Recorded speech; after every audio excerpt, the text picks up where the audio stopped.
It used to be a milestone, a major victory, something people bragged about, framed on vision boards, and chased for years. Saving $10,000 once meant you were disciplined, responsible, ahead of the crowd. It meant safety, options, freedom. It was the line between getting by and making progress.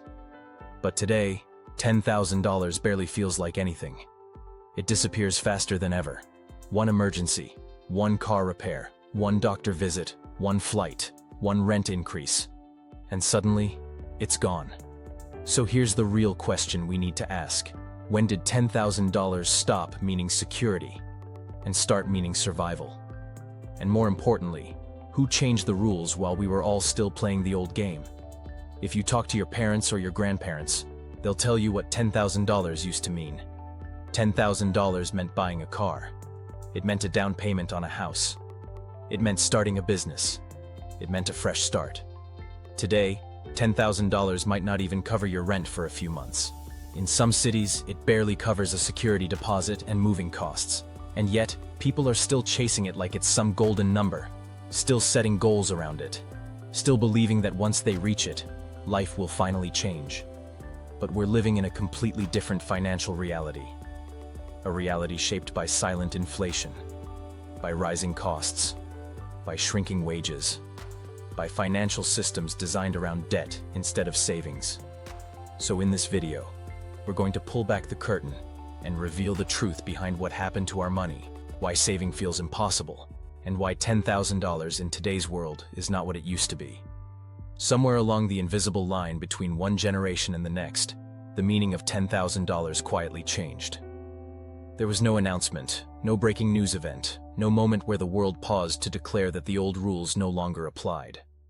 It simply happened in the background, slowly, as years turned into decades, and most people were too busy surviving their daily lives to notice the shift taking place beneath their feet.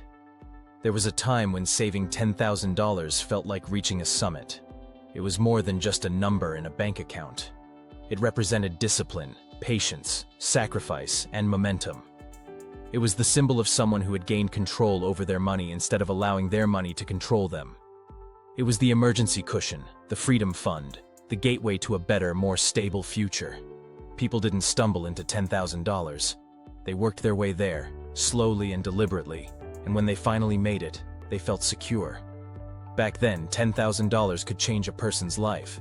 It could become the down payment on a small house in a quiet neighborhood. It could buy a used car that would run faithfully for years. It could fund a business idea, a side project, a leap of faith. It could protect a family in times of uncertainty. It was heavy with meaning because it was heavy with possibility. It had power. But now, the world that gave that number its weight has disappeared. Today, $10,000 often feels more like a thin layer of protection rather than true safety. It is no longer a symbol of progress. Instead, it has become a temporary buffer between stability and crisis, a small shield held up against a storm that grows stronger every year. It is the difference between managing an emergency and being destroyed by it, not the difference between surviving and thriving.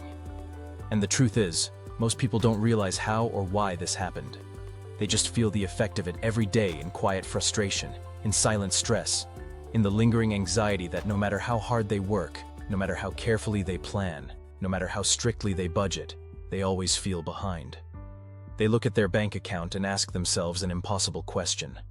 Why does it never feel like enough? What they don't realize is that the value of money didn't suddenly disappear. It was drained away gradually, like water leaking from a cracked glass, slow enough to go unnoticed, but steady enough to change everything. Inflation is the silent architect of this new reality. It is the force that quietly steals purchasing power year after year without ever touching the number on the screen. Your account might still say 10,000, but its strength, its reach, its real-world ability to provide stability has already been weakened. Every time the price of rent rises, every time groceries cost more, every time gas jumps again, every time healthcare bills grow larger, each increase chips away at what your savings can actually do. And because it happens in increments, most people normalize it. A few extra dollars at the grocery store doesn't seem like much. A slight increase in rent barely gets a second thought. A small increase in insurance feels irritating but manageable. But when these increases stack on top of each other year after year, decade after decade, they don't just eat away at comfort. They rewrite the entire relationship between work, money, and survival. The economy has evolved, but expectations have not.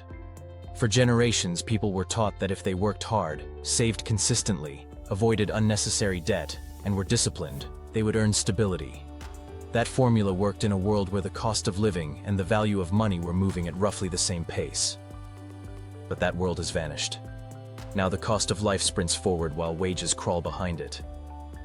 The ground moves beneath your feet even when you stand still. You can make more money than your parents did on paper while having less purchasing power in reality. You can do everything correctly and still fall behind.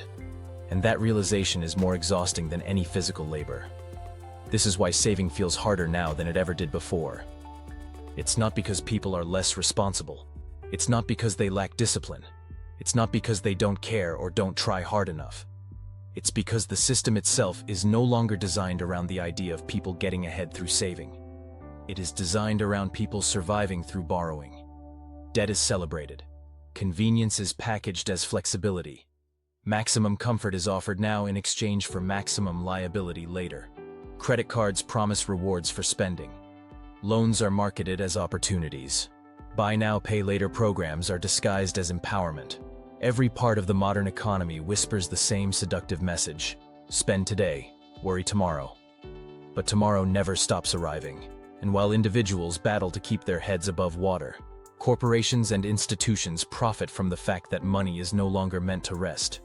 It must move, it must circulate, it must be borrowed, spent, returned, borrowed again. The slower your money sits, the less valuable it becomes in this system.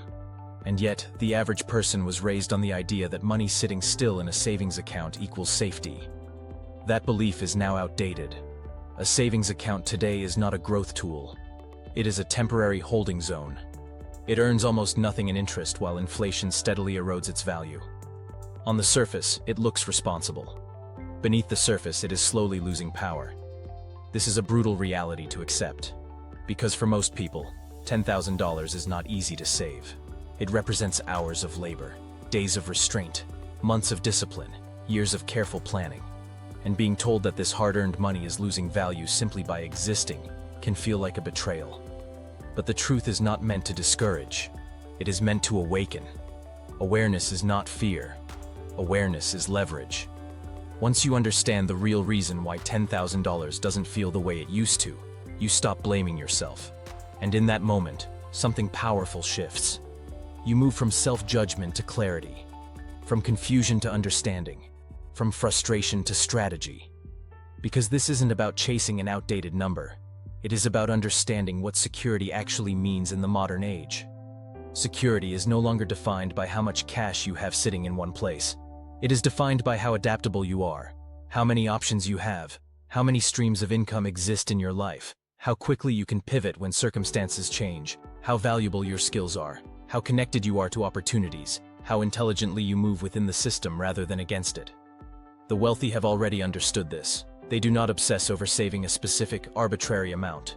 They obsess over building systems that generate more of it. They don't aim to hold money. They aim to control it, to multiply it, to position it, to use it as fuel instead of a trophy. To them, $10,000 is not a dream. It is a starting piece, a building block, a tool. Something to be placed where it can grow, expand, connect with other assets, and produce more. This is why the mindset gap between the average person and the wealthy continues to widen. One is trained to preserve, the other is trained to deploy. One is trained to protect, the other is trained to build. And that difference is everything. In today's world, saving $10,000 is not the end of the road. It is the beginning of a far more important question. Now what? Now how does this money work? Now how does it grow? Now how does it adapt? Now how does it give me leverage? Now how does it open doors? Because the modern economy does not reward those who simply hold on. It rewards those who learn how to move strategically within change. And change is happening faster than ever before. Technology is rewriting jobs. Automation is reshaping industries. Entire career fields are disappearing while new ones emerge. Traditional education is becoming less reliable. Financial systems are evolving. Digital assets are appearing. Remote work is transforming borders. Economic power is shifting from institutions to individuals who know how to navigate the new landscape. That means that the old signs of stability, a certain salary, a certain savings number, a certain career path, no longer mean what they once did. True stability now comes from adaptability. The person who can make money from multiple sources is more secure than the person with a single high salary. The person who continues to learn is more valuable than the person who relies on one degree from years ago. The person who understands technology, finance, and opportunity is more stable than the person who simply follows instructions. And that is why $10,000 is not the real goal anymore. Freedom is the real goal. Flexibility is the real goal. Control over your time is the real goal. Options are the real goal. $10,000 is simply a small tool in the process of achieving those things. And when you shift your perspective from, how do I save this amount, to, how do I redesign my entire relationship with money, something extraordinary happens. You stop feeling behind. You stop feeling defeated. You stop feeling like the world is winning and you are losing. Instead, you begin to see patterns. You begin to see possibilities. You begin to see routes that were previously invisible to you. Most people are not failing because they are lazy or ignorant. They are failing because they are operating with outdated information in a brand new world. They were handed a map to a city that no longer exists. But the moment they throw away that map and begin observing the terrain in front of them, learning the new roads, understanding the new currency of opportunity, they begin to regain power. And power begins with awareness. Awareness that the game is different. Awareness that the numbers changed. Awareness that the rules evolved. Awareness that what once meant freedom now means survival. Awareness that $10,000 is no longer a dream, it is a stepping stone. And this realization can be painful, because it forces you to grieve an old belief system. It forces you to acknowledge that the version of success you were sold was built for a world that vanished quietly while you were busy living in it. But within that pain lies potential. Because if the old path no longer exists, you are free to create a new one. You are free to redefine what wealth means to you. You are free to design a different relationship with money. You are free to seek opportunity where others only see collapse. You are free to move differently. You are free to think differently.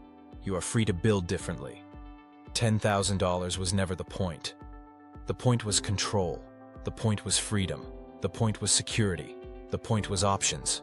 And in this new world, those things are no longer found in static numbers. They are found in motion, in learning, in adaptation, in ownership, in awareness. Which means the question is no longer, how do I save $10,000? The real question has become, who do I need to become so that $10,000 is no longer the limit of my world? And that question is infinitely more powerful than any number in a bank account. Right now, inflation is still reshaping global economies. Interest rates, housing markets, debt levels, and job instability are all creating a new financial playing field. Governments are quietly redefining money systems, and digital assets, alternative investments, and side economies are rising in response. Don't aim for a number, aim for a system. Instead of focusing only on the $10,000 goal, focus on building habits and assets that can create recurring growth. Thank you so much for spending your time with me today. I really appreciate you watching. If you found this useful, a like would be fantastic, and subscribing helps me keep creating content you'll hopefully enjoy. Please share your experiences and any questions in the comments. I always try to read and respond. Your support keeps this channel going. Until our next video, take care and have a wonderful day.